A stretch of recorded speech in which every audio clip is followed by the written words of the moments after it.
The government should not expect the kids to pay the price for their mismanagement. English school boards in Quebec are warning they might take the province to court over recent cuts to the educational system that they are calling devastating and unconstitutional. The Quebec English School Boards Association, also known as the QESBA, says the real blow is a new rule that blocks them from accessing their past budget surpluses.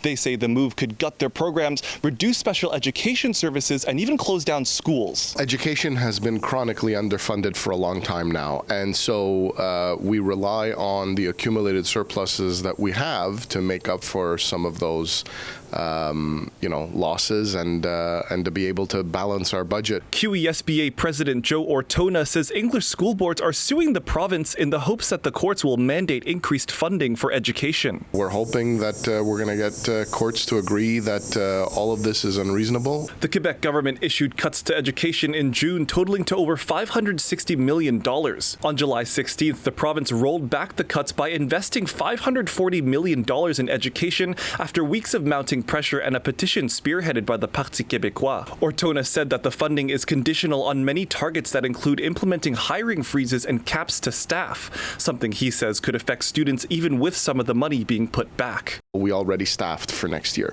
and we did so in accordance with the collective agreements and the law that this government negotiated with the unions just last year. City News reached out to Quebec's Education Ministry for a comment but did not hear back in time for deadline. Meanwhile, in a statement posted on social media on July 16th, Education Minister Bernard Drainville says that all funds from the government must be strictly used to, quote, finance direct services to students, not for anything else. Stephen Lesueur, president of the union representing English school teachers, says the staffing cuts could still hurt student programs even if the government insists otherwise. We're going to have issues with our special needs and supporting those teachers with those special needs and at-risk kids.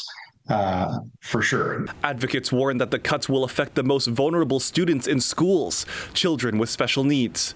They say that reducing staff support will have a ripple effect on the entire classroom. If the aides are not there to help and to help alleviate some of the pressure with the students or help them stay on task or learn in the way that they learn, the teacher's then attention is focused on one child. The legal challenge from the QESBA is expected to be filed before the next school year begins. Any of the cuts, will affect programs. In Montreal, Zachary Cheung, City News.